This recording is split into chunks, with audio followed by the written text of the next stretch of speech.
University में हैं, क्योंकि आप उसके करिकुलम के साथ इन्वॉल्व हैं और एज ए प्रिंसिपल लेक्चरर भी काम कर रहे हैं, तो आप हमें ये बताएं कि किस हद तक जो है वो डेवऑप्स को हमारे करिकुलम में इन्वॉल्व किया गया। जिसके अंदर क्लाउड कंप्यूटिंग का कोर्स AWS के साथ प्रॉपर्ली सही। पढ़ाया भी जा रहा है। सही। तो ना सिर्फ थ्योरेटिकल प्रैक्टिकल हम AWS के एनवायरनमेंट में एकेडमिक तौर पर काम करवा रहे हैं, इसी तरह जो हमारा दूसरा डिपार्टमेंट सॉफ्टवेयर इंजीनियरिंग, वहाँ क्लाउड कंप्यूटिंग का कोर्स भी ऑफर हो रहा है, प्लस डेवऑप्स का कोर्स भी ऑफर हो रहा है। और हमारी फैकल्टी का जो एक प्रोग्राम अभी यूनिवर्सिटी ने स्टार्ट किया, इसमें फैकल्टी इंडस्ट्रियल प्लेसमेंट। साहब, जो क्लाउड प्रैक्टिशनर होता है उसका क्या रोल है? बहुत आपने जबरदस्त क्वेश्चन किया। कॉन्टेक्स्ट में क्लाउड प्रैक्टिशनर एनवायरनमेंट में आपको एनवायरनमेंट बना हुआ मिलता है, लैब क्रिएटेड है, वहाँ यूजर्स बनाएं, ग्रुप बनाएं, यूजर्स को डिफरेंट पॉलिसीज के साथ अटैच करें, ग्रुप्स असाइन करें और एक छोटा सा एनवायरनमेंट क्रिएट करके किसी भी तरह की टेस्टिंग कर सकते हैं। Welcome back to another podcast. आप देख रहे हैं प्रोफाइल स्पीके, जहां हम आपको मिलवाते हैं मल्टी टैलेंटेड लोगों से जो कि मुल्क पाकिस्तान का नाम रोशन कर रहे हैं। आज के हमारे मोअज़्ज़ज़ मेहमान, जिनका ताल्लुक़ एकेडेमिया और इंडस्ट्री से है। एकेडेमिया और इंडस्ट्री में 10 साल से ज़्यादा का तजुर्बा रखने वाले मोहम्मद जुल्किफ़ल हुसन साहब आज हमारे साथ मौजूद हैं, जिन्होंने क्लाउड कंप्यूटिंग, जनरेटिव AI और डेवऑप्स में बहुत ज़्यादा नाम कमाया है। आइए जानते हैं मोहम्मद जुल्किफ़ल हसन साहब का एकेडेमिया और इंडस्ट्री का विजन। अस्सलाम वालेकुम रहमतुल्लाह। वालेकुम कैसे मिजाज हैं अस्सलाम। सर? हाँ ठीक, शुक्र। सर, हम आपसे जानना चाहते हैं आपके क्लाउड कंप्यूटिंग का सफ़र ये कैसे स्टार्ट हुआ? बिस्मिल्लाहिर्रहमानिर्रहीम। First of all thank you very much to you, आपने मुझे मौका दिया बोलने का और आप आज मेरे पास आए।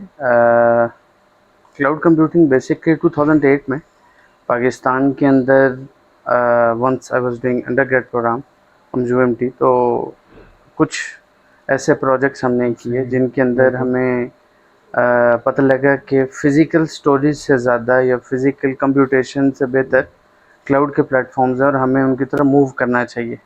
तो 2008 में once I was in UMT, तो हमने थोड़ा सा काम स्टार्ट किया AWS पे, अमेज़ॉन वेब सर्विस पे, और हमने एक स्मॉल नेटवर्क बना के उसके ऊपर कुछ डिप्लॉयमेंट्स की, IAM सर्विसेज कन्फिगर की और एक उस सेटअप को बना के अपना प्रोडक्ट जो है वो प्रेजेंट किया इन अंडरग्रेड प्रोजेक्ट। फिर जब मैं पोस्ट ग्रेजुएशन के लिए इंग्लैंड गया तो वहाँ पता लगा कि अच्छा, जो चीज़ करके आ रहे हैं उससे भी आगे की चीज़ें आ चुकी हैं, जिनमें माइक्रोसॉफ्ट अज़ोर है, जिनमें गूगल क्लाउड प्लेटफॉर्म एग्जिस्ट करता है, IBM की बहुत सारी सर्विसेज हैं। और पाकिस्तान की अगर हम स्पेसिफिकली बात करें तो Pakistan is currently way back in terms of policy making, in terms of implementation, universities का इस इलेक्टिव को करिकुलम का हिस्सा बनाना, बहुत बड़ा गैप है। हम अगर यूनिवर्सिटी ऑफ सेंट्रल पंजाब की बात करें, currently working with them as principal lecturer FOIT and CS। तो यहाँ पर ना सिर्फ हम क्लाउड का कोर्स पढ़ा रहे हैं, बल्कि हम क्लाउड के कोर्स के अंदर अपने स्टूडेंट्स को 2 to 3 डिफरेंट सर्टिफिकेशंस करवाते हैं, जिनमें AWS की क्लाउड जो फाउंडेशन प्रैक्टिशनर है वो है, सोल्यूशन आर्किटेक्ट है और CI/CD pipeline which is DevOps. तो ये हमारा अभी तक का इनिशिएटिव। बिल्कुल। अच्छा जुल्किफ़ल साहब, जो क्लाउड प्रैक्टिशनर होता है उसका क्या रोल होता है? बहुत आपने ज़बरदस्त क्वेश्चन किया। देखें, जो काम आज से 10 साल 20 साल पहले MCITP या जो RSCE, ये दोनों हमारी सर्टिफिकेशंस थी, माइक्रोसॉफ्ट की थी और एक रेड हैट लिनक्स की थी, वो सारा का सारा काम ऑन प्रीमिसेस था। यानी आपको सिस्टम रिक्वायरमेंट थी, आपको इंटरनेट की रिक्वायरमेंट थी, फिर आपने वो इन्वायरमेंट खुद क्रिएट करना था। अब इस कॉन्टेक्स्ट में क्लाउड प्रैक्टिशनर इन्वायरमेंट में आपको इन्वायरमेंट बना हुआ मिलता है, लैब क्रिएटेड है, वहाँ यूज़र्स बनाएं, ग्रुप्स बनाएं, यूज़र्स को डिफरेंट पॉलिसीज़ के साथ अटैच करें, ग्रुप्स असाइन करें और एक छोटा सा इन्वायरमेंट क्रिएट करके किसी भी तरह की कोई टेस्टिंग कर सकते हैं। सही हो गया।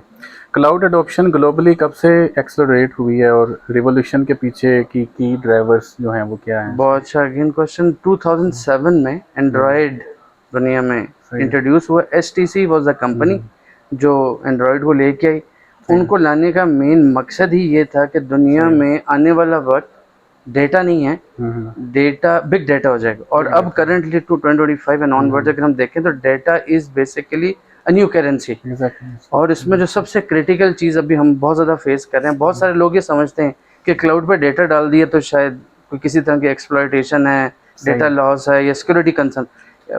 आई do agree, but it all depends upon in that context, जहाँ पर हमारे पास सबसे ज़्यादा प्रॉब्लम है मिसकन्फिगरेशंस का, या हमारे पास ज़्यादा इश्यूज आते हैं कि अगर लोगों की अवेयरनेस नहीं है, नो हाउ नहीं है, सिस्टम कभी पहले इम्प्लीमेंट नहीं किया, there is a massive gap in it. सही हो गया। जब बिग डाटा की बात करते हैं तो अब ऑब्वियस सी बात है कि पाकिस्तान में इसको किस तरह से इम्प्लीमेंट किया जा रहा है, क्योंकि हैंडल करना काफ़ी मुश्किल होता है और हमारे इतने इंफ्रास्ट्रक्चर नहीं है, लैब्स नहीं है, तो कैसे इसको मैनेज करते हैं? करंटली हम बात करेंगे गूगल को पाकिस्तान में जो कंपनी लेके चले, दैट इज़ टेक वैले। सही है। हर साल गूगल का एक सीज़न आता है। वो सीज़न में बेसिकली कोई एक लर्निंग उन्होंने डायमेंशन सेट की होती है, एक डोमेन सेट की। Last time it was generative AI, और उसके अंदर उन्होंने कुछ क्वेस्ट, आप समझ लें कि सर्टिफिकेशंस हैं विद लैब्स, उन्हीं का प्लेटफॉर्म यूज़ करना है। और वो अब इनिशिएट कर रहे हैं। They had a collaboration with HEC and HEC has collaboration with Coursera. तो वो DLSEI digital learning skill enhancement initiative जो गवर्नमेंट ऑफ पाकिस्तान DLSEI विद HEC एंड कोर्सेरा तमाम यूनिवर्सिटीज़ को लाइसेंसेस दे रहा है। और एक जो सर्टिफिकेशन मैसिव प्रोग्राम है प्राइम मिनिस्टर का, मियाँ शहबाज शरीफ साहब का, फिर CM साहिबा का एक इनिशिएटिव है। और उस इनिशिएटिव के तहत बहुत सारी यूनिवर्सिटीज़ अभी इस वक्त नेवटेक के थ्रू क्लाउड कंप्यूटिंग का कोर्स करवा रहे हैं। तो एक अवेयरनेस जो है वो स्टार्ट होगी। लेकिन ये कि there is a gap of policy in Pakistan. कोई डेटा की कोई पॉलिसी इन टर्म्स, यानी डेटा प्रोटेक्शन एक्ट है, साइबर सिक्योरिटी पॉलिसी 2021 में आ गई, लेकिन स्पेसिफिकली अगर हम बिग डेटा या इंडस्ट्री या स्पेसिफिकली जो हमारे SMEs हैं उनका जो डाइवर्जन है ओवर क्लाउड प्लेटफॉर्म, वो इतना कॉमन नहीं है। बिल्कुल। हमारे यहाँ पे जो इंडस्ट्रीज़ हैं वो क्लाउड की माइग्रेशन के लिए क्या तैयार हैं? बहुत सारे अच्छे सॉफ्टवेयर हाउसेज हैं। मैं I can give you an example starting from systems limited, जो वाहिद पाकिस्तान का बेहतरीन सॉफ्टवेयर हाउस और इदारा है जिसने Microsoft way back in 2015-16 students को, because I work for them, उनके सामने लाहौर गर्ल्स यूनिवर्सिटी में उस वक्त आई वाज डूइंग जॉब, तो उन्होंने हमारे स्टूडेंट्स को $100 के वाउचर्स दिए फ्री, कुछ छोटे से उनकी असेसमेंट करके। और उसका मेन मकसद क्या था कि बच्चों को अवेयरनेस दें कि अज़ोर किस तरह यूज़ करना है, अज़ोर के ऊपर अपना प्रोडक्ट किस तरीके से डेवलप करना है, डिप्लॉय करना है। और फाइनली उनको एक जो गैप है, यानी प्रॉब्लम ये आ रही है इस वक्त कि हमारे पास एकेडेमिया में हम सारी चीज़ें कवर नहीं कर सकते। HEC ने बहुत सारी हमारे पे लिमिटेशन बाउंड्री सेट की हैं। हम 5% की डाइवर्जन तो कर सकते हैं करिकुलम, लेकिन हम totally up to industry standard पे नहीं हम मूव कर सकते। और ये एक बहुत बड़ा डिलेमा है जिसकी वजह से हम इस गैप को अभी करंटली फिल नहीं कर पाए। और जो इंडस्ट्री की एक्सेप्टेंस क्राइटेरिया वो डे बाय डे बहुत फास्ट हो रहा है, जिसमें मैंने सिस्टम्स का नाम लिया है, मैंने DevSync का नाम लिया है, मैं I2C का नाम लूँगा। पाकिस्तान में क्विकली लोग इसको अडॉप्ट कर रहे हैं, एक्सेप्ट भी कर रहे हैं और इसके साथ बिल्कुल लेके चल रहे हैं। तो क्लाउड प्लेटफॉर्म जैसे AWS है, Azure है, GCP है, इस पर डाटा की सिक्योरिटी का लेवल जो है वो आप कैसे? बहुत देखें, जब ये इनिशियली आया था ना, आई टॉक अबाउट 2007, तो Google was the only platform जिन्होंने एक आइडिया दिया था क्लाउड का। क्लाउड बैकएंड पे प्रीवियसली IBM भी चल रहा था, माइक्रोसॉफ्ट भी चल रहा था, लेकिन जो टेक्निकल साइड है, यानी डिप्लॉयमेंट वाली साइड है, उसका आइडिया गूगल का है, माइक्रोसॉफ्ट का है, IBM का है। इन तमाम ने इस स्पेसिफिक जो डिप्लॉयमेंट और एक स्टोरेज और computation network infrastructure less services पे मूव कर लिया। और उसको डिप्लॉयमेंट के साथ साथ लोगों को इतनी फ्लेक्सिबिलिटी दे दी। जिस तरह अगर हम आज से 20 साल पहले बात करें, मैं एग्जांपल दूंगा, वर्क फॉर FFC, तो जब मैंने उनके साथ काम किया तो प्रॉब्लम ये होता था कि हम प्लांट चेन पे कोई अगर इशू आ गया तो फिजिकली जाना पड़ता था। बिल्कुल। फिर with the passage of time अब ऐसा टाइम आ गया कि रिमोट जॉब्स, आपने अपना सारा काम US में किया है, ऑनलाइन आपके पास क्रेडेंशियल्स हैं, आप उसको यूज़ करें।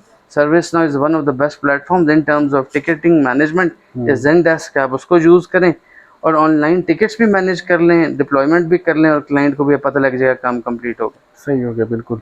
अब यह जैसे क्लाउड की सिक्योरिटी के मामला आ जाते हैं, उसके रिस्क और उसके कंप्लाइंस की बात आ जाती है, इसमें बहुत सारे चैलेंजेस भी होते होंगे, तो उसको कैसे देखते हैं? आपने बहुत अच्छा क्वेश्चन किया। देखें, ये सारी की सारी चीज़ें रिवॉल्व अराउंड करती हैं एक्सेस कंट्रोल लिस्ट। देखें, ये एक रूम है, इस रूम के अंदर एंटर होने का एक दरवाज़ा है, जिसके पास उसकी की होगी एक्सेस होगा वो एंटर हो जाएगा, जिसके पास नहीं है नहीं है।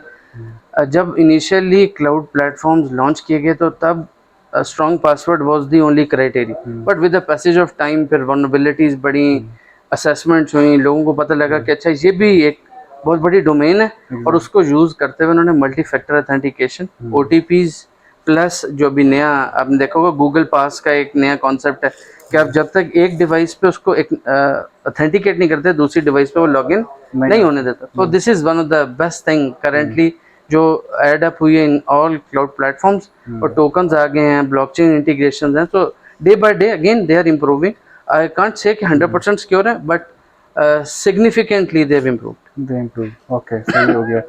तो इसके अलावा अब बात आ जाती है, क्योंकि इसमें सिक्योरिटी ब्रीच के मामला आते हैं, हैकर्स आ जाते हैं, तो हैकर्स से बचने के लिए, सिक्योरिटी ब्रीच के मामला से बचने के लिए किस तरह से इसको जो है वो इसका सबसे सिक्योर किया गया? हाँ, बहुत वैलिड क्वेश्चन है। इसमें सबसे क्रिटिकल चीज़ जो अगर हम देखें वो ये है कि देखें इवन माइक्रोसॉफ्ट विंडोज़ की भी बात कर लें ना, विंडोज़ 11 है, विंडोज़ 10 है, उन तमाम भी ना आपको कुछ पैचेस भेज रहे होते हैं वीकली मंथली, कुछ पैचेस आते हैं सिक्योरिटी पैचेस, वो अपने अपडेट करने हैं। यानी इसका मतलब ये कि एक ऑलरेडी उन्होंने प्रोडक्ट डेवलप की और उनको पता लगा कि ये एक ऐसा ग्रे एरिया जिसका हमने एक बाद में एक पैच भेजा, उसको हम यानी यू कैंट से दैट कि ऑलरेडी एग्जिस्टिंग जो प्रोडक्ट थी उसके अंदर वल्नरेबिलिटी थी, कहीं ना कहीं से कोई ब्रीच था कि कोई हैकर एंटर हो सकता है।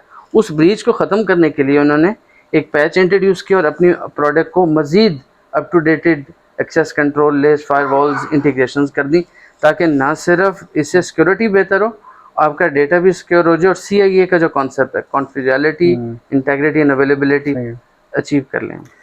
अब आपकी आ जाते हैं जी रिसर्च जो है डोमेन, उसमें क्लाउड किस हद तक आपने उसके ऊपर काम किया, थोड़ा सा उसके बारे में हमें।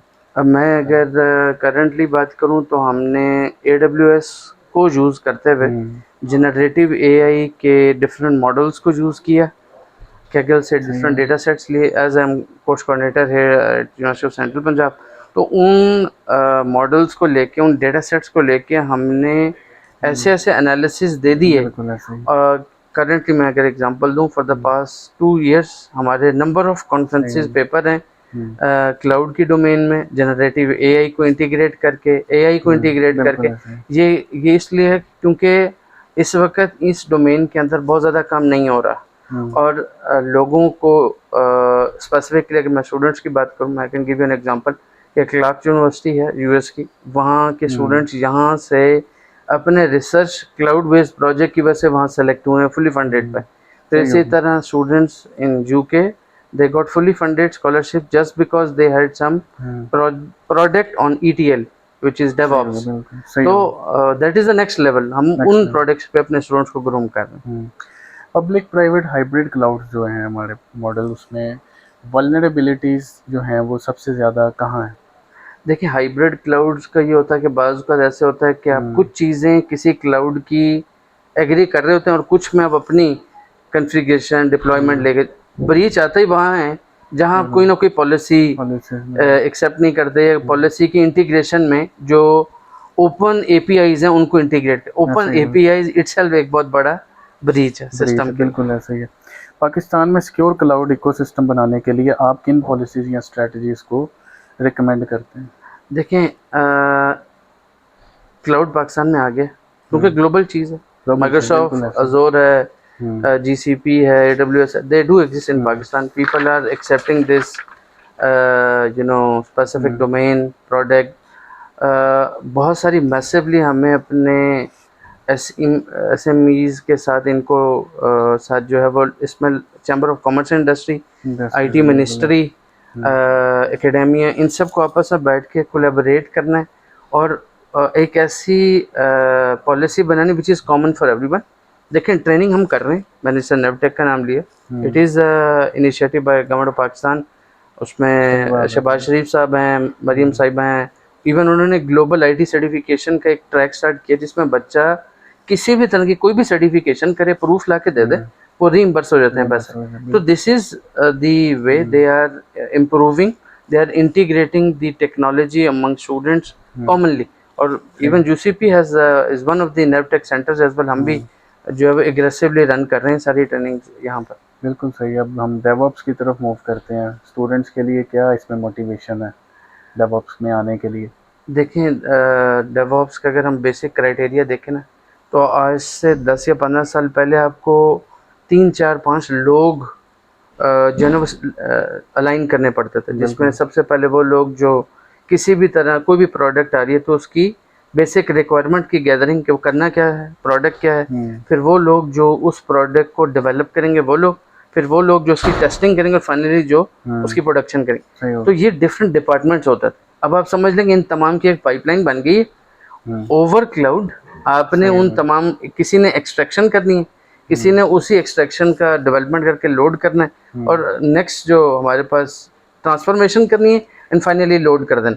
तो जो ईटीएल का मेन कॉन्सेप्ट है, जो पाइपलाइन का कॉन्सेप्ट है, वो है ही ये कि हम प्रोडक्ट को अंडरस्टैंड करें, यानी हमारे डेवलपर्स। देखिए, फ्रीलांसिंग जितनी भी दुनिया में हो रही है ना, वो सारी की सारी क्लाउड बेस्ड प्लेटफॉर्म है। फाइवर है, बैकएंड के ऊपर इतना डाटा है, इतना क्लाइंट है, किसी ने कोई सर्वर बना के तो नहीं रखा हुआ ना, बिल्कुल ऐसा ही। कोई ना कोई होस्टिंग है, कोई एक होस्टिंग। स्टोरेज का सिस्टम है। फिर जिस तरह अगर आप बात करें दुनिया में जितनी भी अब डेटा शेयरिंग है, वो पुराना टाइम था कि लोग कहते थे कि हार्ड कॉपीज लेके आए, प्रिंट निकालें। अब सारा के सारा काम थ्रू ईमेल है, ग्रीन एनवायरनमेंट की तरफ मूव कर रहे हैं। डेवऑप्स ने तमाम की तमाम एक्टिविटीज़ को पाइपलाइन में कन्वर्ट कर दिया।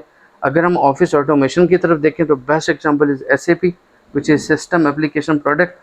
और हमारे पास इस वक्त जो बहुत बड़ा कंसर्न स्पेसिफिक अगर डेवऑप्स की इंडस्ट्रियल इम्प्लीमेंटेशन की तरफ आए तो वो लेगेसी एप्लीकेशन। लेगेसी एप्लीकेशन होगी, बिल्कुल ठीक है। अब हम यूनिवर्सिटी में, क्योंकि आप उसके साथ करिकुलम के साथ इन्वॉल्व हैं और एज ए प्रिंसिपल लेक्चरर भी काम कर रहे हैं, तो आप हमें ये बताएं कि किस हद तक जो है वो डेवऑप्स को हमारे करिकुलम में इन्वॉल्व किया गया है?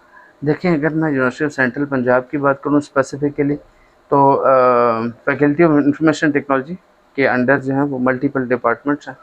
कंप्यूटर साइंस के अंदर क्लाउड कंप्यूटिंग का कोर्स AWS के साथ प्रॉपरली सही। पढ़ाया भी जा रहा है। सही। ना सिर्फ थ्योरेटिकल प्रैक्टिकल हम AWS के एनवायरनमेंट में एकेडमी अकाउंट पर काम करवा रहे हैं। बिल्कुल इसी सही। तरह जो हमारा दूसरा डिपार्टमेंट है सॉफ्टवेयर इंजीनियरिंग, वहाँ क्लाउड कंप्यूटिंग का कोर्स भी ऑफर हो रहा है, प्लस डेवऑप्स का कोर्स भी ऑफर हो रहा है। और हमारी फैकल्टी का जो एक प्रोग्राम अभी यूनिवर्सिटी ने स्टार्ट किया, जिसमें फैकल्टी इंडस्ट्रियल प्लेसमेंट्स हैं, कि हम जो जिस हम बात भी करें कि हम उसमें क्या करें, हमारे स्टूडेंट्स क्या कर रहे हैं।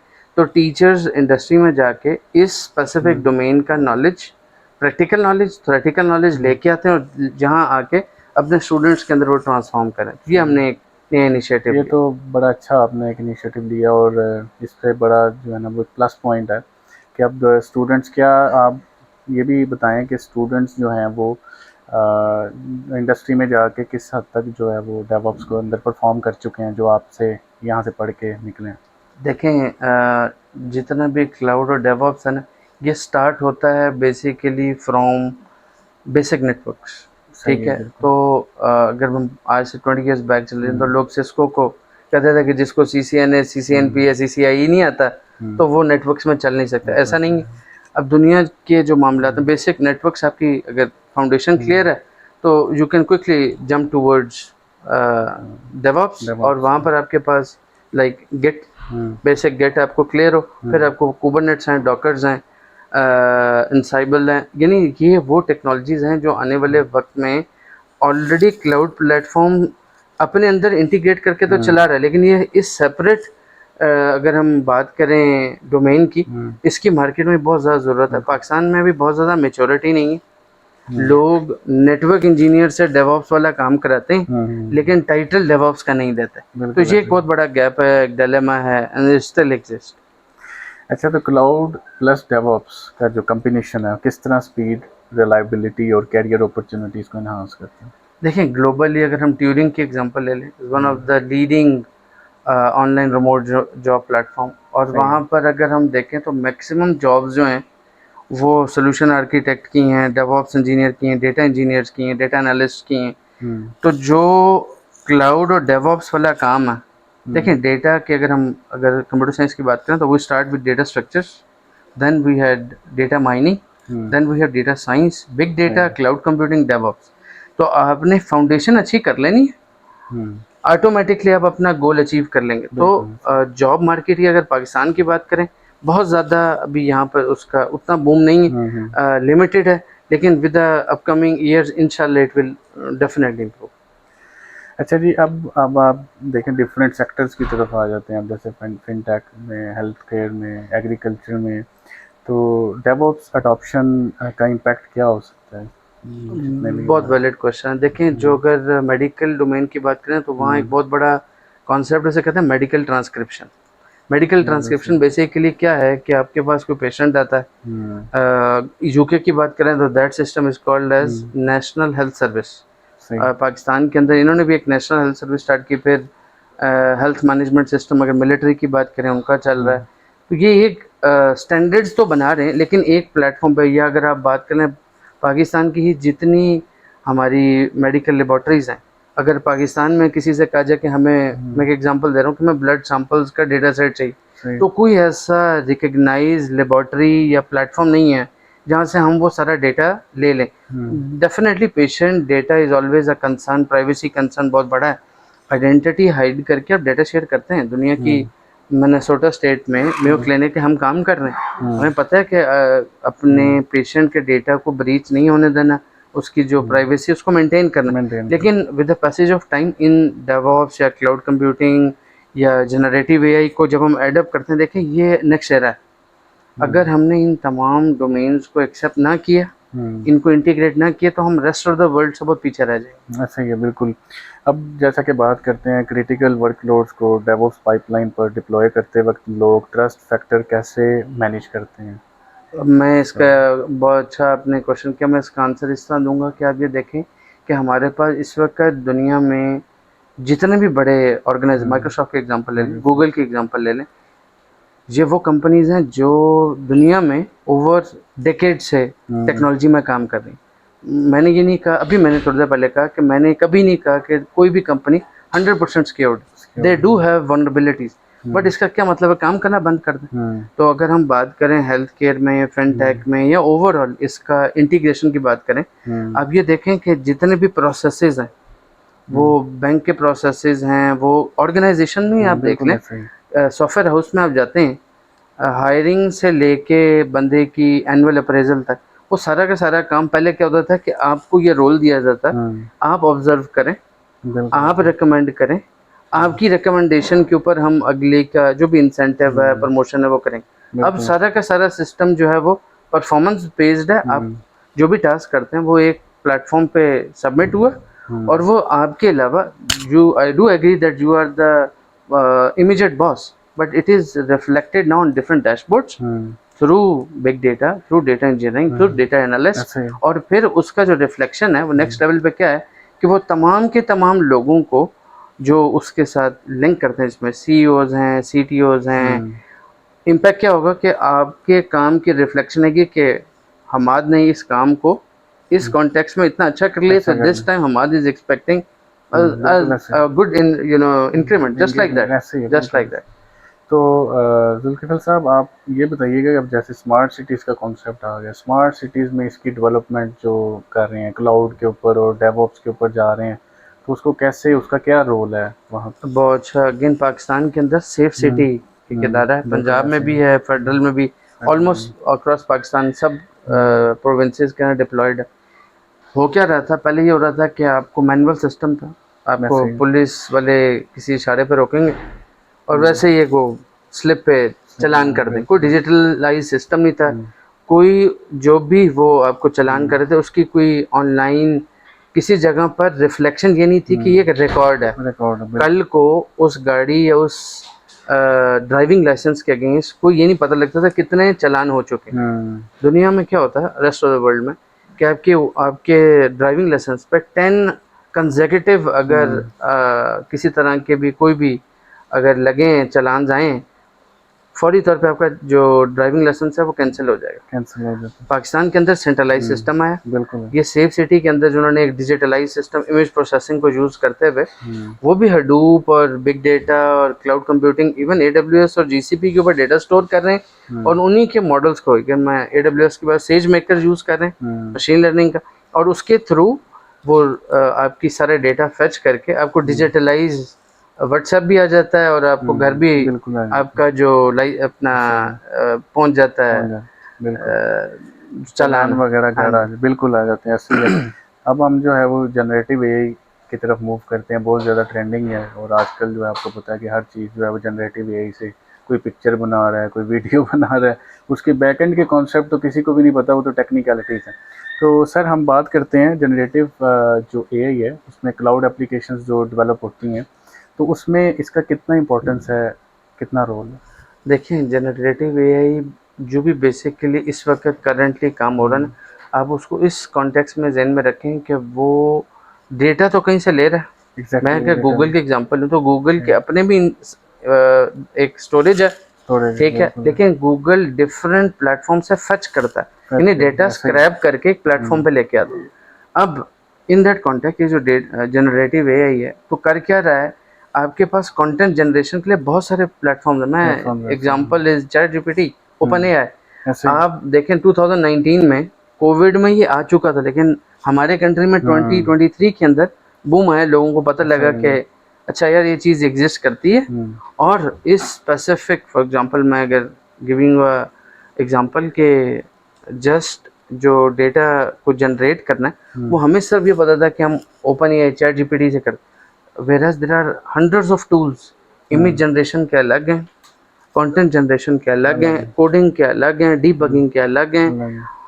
ये तमाम की तमाम एक्टिविटीज़ जो चल रही हैं उनको हम अगर मज़ीद कैरी ऑन करें तो क्लाउड के अंदर डेटा की जनरेशन, डेटा की स्टोरेज और डेटा के ऊपर किसी तरह की मैनिपुलेशन, जिससे मैं डैशबोर्डिंग की बात की, मैं चाहता हूँ कि हम इस डैशबोर्ड के ऊपर फॉर एग्जांपल ये स्पेसिफिक डैशबोर्ड है और हम उस पर चाह रहे हैं कि हमें ये पता लग जाए कि लास्ट डे में, ये 24 आवर्स में हमारे लाहौर में कितने ऐसे एपिसोड हुए जहाँ मगिंग हुई है। तो हमें ये डेटा, पहले हमें जाना पड़ता था जो लोकल थाना कल्चर है वहाँ, अब क्या है हमारे पास सारा पंजाब सेफ सिटी के पास डेटा, वीडियो डेटा अवेलेबल है। We just pick the data, apply different generative AI, ज्ञान की बात कर लें, अब उसको यूज़ करें और उन वीडियोस को ट्रांसक्रिप्ट करके उसमें से डेटा फेच कर लें, जिसमें आप एनी डीप लर्निंग मॉडल्स को यूज़ करें, आप जनरेटिव एआई मॉडल्स को यूज़ करें, इंटीग्रेट करके अपनी जो भी स्पेसिफिक इंफॉर्मेशन है वो